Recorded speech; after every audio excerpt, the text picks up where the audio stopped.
Vice President Harris will deliver a eulogy today for Texas Congresswoman Sheila Jackson Lee, who died last month. And California's park fires burned more than 600 square miles. Good morning. I'm Corva Coleman from NPR News, and here are today's top stories.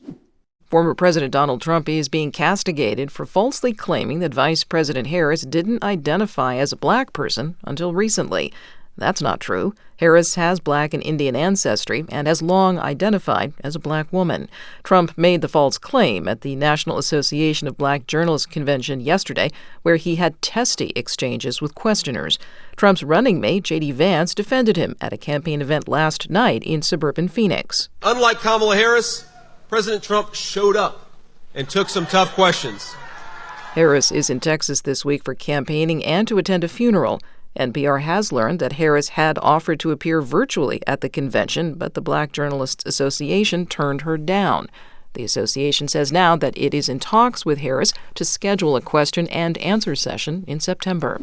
Harris delivers a eulogy today for Congresswoman Sheila Jackson Lee. She died from pancreatic cancer last month. As NPR's Tamara Keith reports, Harris has described the Congresswoman as a dear friend.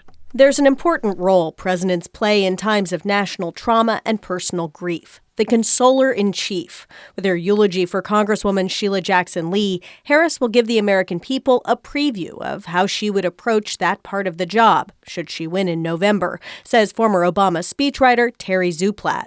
In an election, and this is true for Vice President Harris, but it's true for any candidate, in an election, every speech is in essence an audition.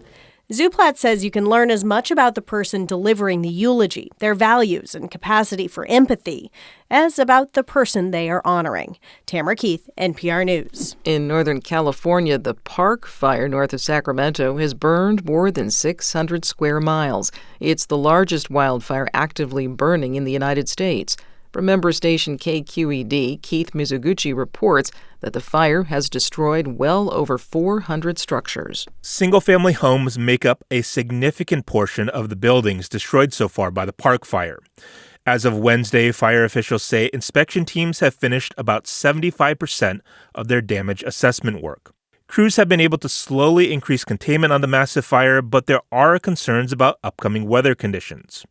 Hot, dry, and windy conditions are expected this weekend, with thunderstorms also likely. That could lead to erratic fire behavior. For NPR News, I'm Keith Mizuguchi in San Francisco. Iran's supreme leader led a funeral today for the political leader of the Palestinian militant group Hamas. Ismail Haniyeh was killed in Tehran this week. Israel is widely blamed for the attack, but the Israeli government has not confirmed this.